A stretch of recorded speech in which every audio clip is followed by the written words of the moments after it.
So, guys, welcome to Daily Football Madness, and we are back with another preview. La Liga game है मयोका versus Barcelona. Injuries के ऊपर बात करेंगे. Frenkie de Jong को कौन replace करेगा, क्या लाइनअप होनी चाहिए, किन प्लेयर्स को रेस्ट मिलना चाहिए और क्या प्रेडिक्शन होगी इस गेम में. तो हर चीज को डिटेल के अंदर डिस्कस करेंगे. तो वीडियो एंड तक जो है वो देखिएगा. बार्सिलोना हम सबको पता है कि टॉप पोजीशन के ऊपर है. Courtesy obviously 3-2 win against Celta Vigo. Courtesy 3-1 win by Atletico Madrid over Real Madrid. Mallorca यहाँ पे 16 पोजीशन के ऊपर है, स्ट्रगल कर रही हैं. लास्ट टाइम 2009 के अंदर मयोका ने बार्सिलोना को हराया था, तो काफी टाइम हो चुका है इस बात को. अगर मैं मयोका की बात करूं, ऑब्वियसली हम बारसा के ऊपर बात करते हैं. जैसे चावी ने भी कहा, फिजिकल टीम है. अगेन आप एक्सपेक्ट कर सकते हैं कि एक लो ब्लॉक टीम होगी जो कि सिट बैक करेगी. And you have to find those through passes, you have to find those one on ones जो आपने करनी है, वन टच पासिंग करनी है to break that basically defence. हो सकता है कि वो बैक फाइव के अंदर ही खेलें, हो सकता है कि all the players behind the ball हो. तो सब चीजें हो सकती हैं, ठीक है, इस गेम के अंदर. तो उसी के अकॉर्डिंग हम फर्स्ट हाफ के अंदर सेल्टा विगो के अंदर स्ट्रगल कर रहे थे, because they were like 5 at the back, फिर 3 थे, फिर 2 थे. तो ये इंटरेस्टिंग चीज होगी कि मयोका किस फॉर्मेशन के साथ आती है. मतलब आउटसाइड से तो यही लग रहा है कि they will play a defensive game और काउंटर अटैक करेंगे. They have direct Pesi players, तो यही अप्रोच उनकी दिख रही है. लेकिन मेन चीज ये है कि बारसा कैसे टैकल करेगी. क्या बारसा फिर पैनिक मोड के अंदर जाएगी या फिर मतलब रिस्क लेगी सेकंड हाफ के अंदर, जैसे कि हमने 2-3 गेम्स निकाल के ऑलमोस्ट हर गेम के अंदर लिए हैं ला लीगा के अंदर. या फिर बार्सिलोना का प्लान ए वर्क करेगा and they will be, because इस तरह के गेम्स के अंदर मैं हमेशा कहता हूं, जब आप you are playing against a low block team तो पहला गोल इंपॉर्टेंट होता है. अगर पहला गोल आप मार लेते हैं, अगर 0-0 रहता है तो वो आराम से, वो उनको कोई मसला नहीं है 0-0 से. अगर वो 1-0 कर देते हैं, ठीक है, आपके अगेंस्ट, तो वो और ज्यादा ऑर्गेनाइजेशन के अंदर चले जाते हैं. इसलिए बहुत बहुत जरूरी है कि अर्ली एक अच्छी इंटेंसिटी के साथ खेला जाए और वो पहला गोल जो है वो स्कोर किया जाए. बिकॉज अगर आप एक लो ब्लॉक अगेंस्ट टीम के अगेंस्ट पहला गोल स्कोर कर देते हैं तो ऑटोमेटिकली है, नेचुरल है कि वो टीम जो है वो थोड़ा सा बाहर निकलने की कोशिश करती है और वहां पे जो थोड़े थोड़े स्पेसेस भी बनते हैं ना, वो बहुत ज्यादा यूजफुल होते हैं.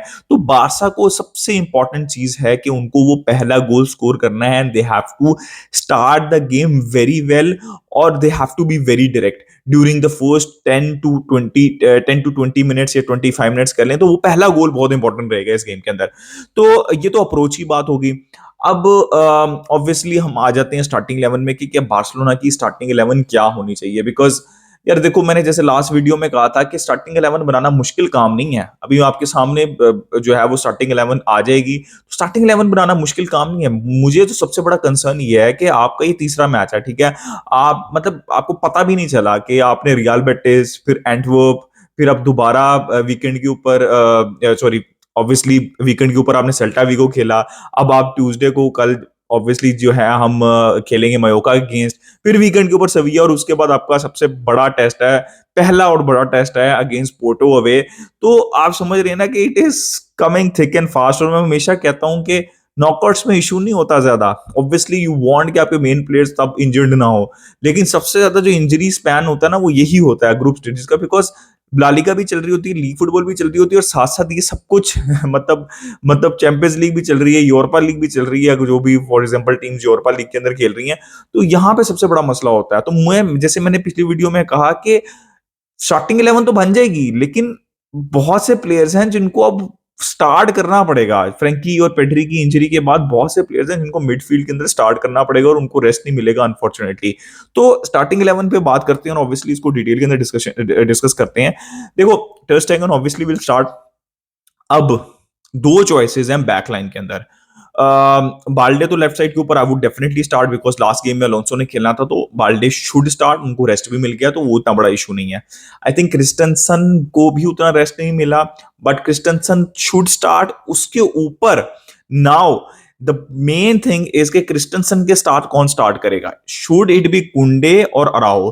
देखें, अगर आप मेरे से पूछेंगे को जितने भी आगे मैचेस आ रहे हैं, सविया आ रहा है, पोर्टो आ रहा है और उसके आगे भी मैचेस आ रहे हैं, अगर कोई गेम है जिसके अंदर आप कुंडे को रेस्ट दे सकते हैं, वो यही वाला गेम है.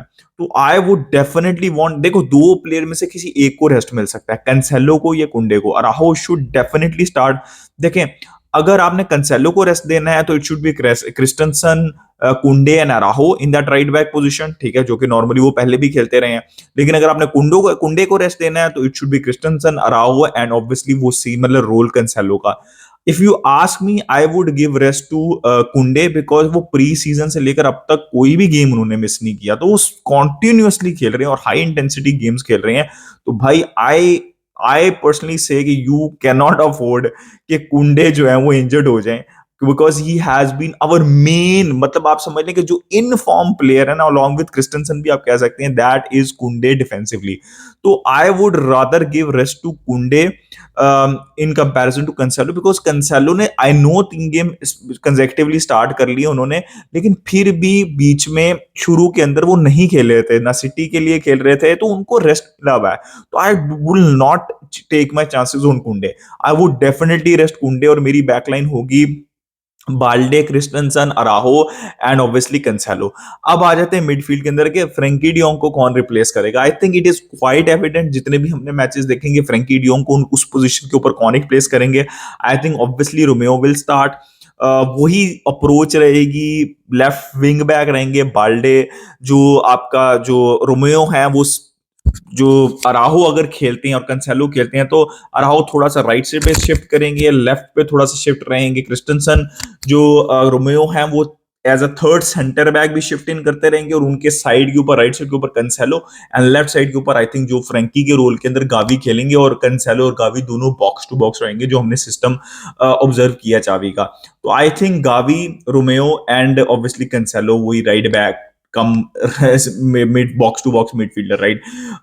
I think Gundogan will play, obviously there is no other choice. जाओ फिलिक्स खेलेंगे, मेरे हिसाब से रफीनिया को स्टार्ट करना चाहिए। I think was very instrumental in last game, और ऑब्वियसली काफी मैचेस से उनको स्टार्ट नहीं मिला, तो रफीनिया को राइट हैंड साइड के ऊपर स्टार्ट करना चाहिए। अप फ्रंट जो है वो लेवेंडोस्की को स्टार्ट करना चाहिए। अब ऑब्वियसली आप अगर गेम अच्छा करते हैं, आई रियली वांट टू सी कि बार्सा शुरू के 45 मिनट्स के अंदर against a low block team game को फिनिश करने की कोशिश करें, मतलब गेम को मैनेज कर ले फर्स्ट 45 मिनट्स के अंदर, उसके बाद आपको लग्जरी मिल जाएगी और भी प्लेयर्स को रेस्ट देने की, ठीक है।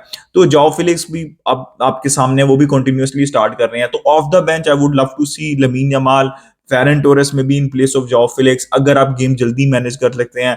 गाइस एक और भी चीज याद रखें, लेवेंडोस्की इतने इंपॉर्टेंट प्लेयर हैं, जो लोग लेवेंडोस्की आउट कर रहे थे, आप देख सकते हैं कि वो फॉर्म के अंदर वापस आ चुके हैं, लेकिन रेस्ट उनको भी नहीं मिला। तो आई रियली वांट कि 60-70 मिनट्स तक ये गेम किस तरह मैनेज हो जाए, तो हम होपफुली लेवेंडोस्की को भी रेस्ट दे सकें। आई रियली सी के पेड्री और फ्रैंकी डियोंग की इंजरी के बाद ऑब्वियसली फ्रैंकी डियोंग की लाइक टू लाइक रिप्लेसमेंट नहीं है Fermin Lopez, but I would say कि चूंकि कावी उस पोजीशन के ऊपर चले गए हैं, तो फरमीन लोपस को भी कुछ मिनट्स मिल सकते हैं, ठीक है। यहाँ पे I really don't want to see Sergio Roberto, क्योंकि ऑब्वियसली अभी अपने इंटरव्यू के अंदर भी कहा है उन्होंने, पोस्ट मैच के अंदर भी कहा है, सॉरी प्री मैच के अंदर उन्होंने कहा चावी ने कि Sergio Roberto can be an option. भाई माफी दे दे भाई, क्यों भाई, क्यों नहीं भाई, नहीं नहीं नहीं नहीं, नहीं। ये मैंने बता दी ना, लाइनअप यही होनी चाहिए, ठीक है। हाँ, ये मुझे कोई प्रॉब्लम नहीं है कि अगर आप फॉर एग्जांपल 3-0 आप पाए हैं या 4-0 आप पाए हैं या इवन 2-0 हैं, और ऑब्वियसली 70 मिनट्स के ऊपर आपको कंसेलो को रेस्ट देना है, या फिर आपको किसी और प्लेयर को रेस्ट देना है, इवन गावी को देना है, गुंडोगॉन को देना है, तब आप ले आए, तब आप फर्मीन लोपस को भी चांस दें, तब आप लमीन यमाल को भी चांस दें, और आप तब अलोंसो और रोबर्टो को भी तब चांस दे देते हैं, तो मुझे समझ लगती है। But don't start with Sergio Roberto and Alonso in this game. And सबसे इंपॉर्टेंट मेरे लिए ये चीज है, मैंने आपको स्टार्टिंग 11 तो बता दी है क्या होनी चाहिए। मेरे लिए सबसे इंपॉर्टेंट चीज ये है कि बारसा लो ब्लॉक टीम के अगेंस्ट प्लान ए में को सक्सेसफुली एग्जीक्यूट कैसे करता है, right? Because we can't go in that desperate mode 45 minutes के बाद, जहां पे हम रोमेओ को अक्सर निकाल लेते हैं, फिर हम प्लेयर्स भर देते हैं। You have to find that solution, because हमने देखा है इस सीजन, जब भी हम रियल बेटिस के अगेंस्ट खेल रहे होते हैं या एंटवर्प के अगेंस्ट खेल रहे होते हैं, जो थोड़ा सा मतलब चढ़ के आती हैं और थोड़ी स्पेसेस देती हैं, विला रियल के अगेंस्ट खेल रहे होते हैं, तो हम कंफर्ट देखते हैं। जैसे हम लो ब्लॉक टीम्स के अगेंस्ट जाते हैं तो हमारा प्लान ए नहीं वर्क करता, तो फिर सेकंड हाफ में हम डेस्परेट हो जाते हैं। I would like to see plan B, and obviously then after 70 minutes वो प्लान सी होना चाहिए, जो कि हमारा प्लान बी है। तो अच्छी चीज यही होगी कि प्लान ए एग्जीक्यूट हो। गाइस मेरी प्रेडिक्शन है कि Barcelona will win this game 3-0 या 4-0 जीतेगी बार्सिलोना। I am very confident. अपना ओपिनियन दें इन द कमेंट सेक्शन, अपनी प्रेडिक्शन दें in the comment section, like subscribe share, keep enjoying football. Until next time, it's a good bye from me, visca Barça.